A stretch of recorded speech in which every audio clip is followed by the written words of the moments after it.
বাংলাদেশে আনুষ্ঠানিকভাবে চালু হলো বহুল প্রতীক্ষিত ডিজিটাল পেমেন্ট সেবা গুগল পে।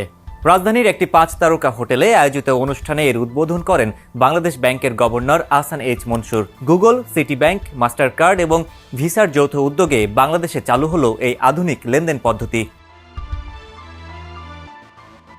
গুগল পে বা গুগল ওয়ালেট মূলত একটি কন্ট্যাক্টলেস ডিজিটাল পেমেন্ট প্ল্যাটফর্ম।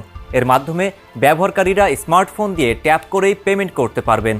এতে কোনো অতিরিক্ত চার্জ নেই, আর লেনদেন হবে দ্রুত এবং নিরাপদ। প্রাথমিকভাবে কেবল সিটি ব্যাংকের গ্রাহকরাই গুগল ওয়ালেট অ্যাপে তাদের মাস্টার কার্ড বা ভিসা কার্ড যুক্ত করে এই সুবিধা ব্যবহার করতে পারবেন।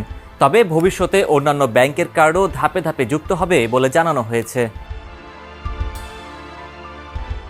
গুগল পে ব্যবহারের জন্য যা লাগবে: NFC সক্ষম Android phone, Google wallet app, city ব্যাংকের একটি কার্ড যেটি ভিসা বা মাস্টার কার্ড হতে হবে, ফোনে স্ক্রিন লক, পিন প্যাটার্ন কিংবা ফিঙ্গারপ্রিন্টের।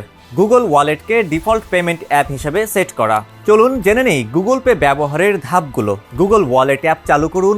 প্রোফাইল আইকন ট্যাপ করে পেমেন্ট সেটআপ অপশন নির্বাচন করুন। আপনার কার্ডের তথ্য যুক্ত করুন। ফোনে NFC চালু আছে কিনা তা নিশ্চিত করুন। গুগল ওয়ালেটকে ডিফল্ট পেমেন্ট অ্যাপ হিসেবে নির্বাচন করুন। লেনদেনের সময় মোবাইল আনলক করে পেমেন্ট রিডারের কাছে ধরুন। যখন লেনদেন সফল হবে তখন মোবাইলের স্ক্রিনে একটি নীল চেক চিহ্ন দেখা যাবে।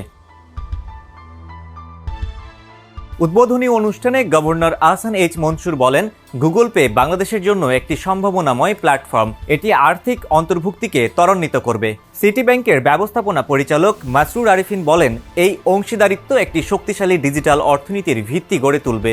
বিশেষজ্ঞরা মনে করছেন, দেশে প্রায় 95% স্মার্টফোন ব্যবহারকারী অ্যান্ড্রয়েড চালিত হওয়ায় গুগল পে সহজেই জনপ্রিয় হয়ে উঠবে।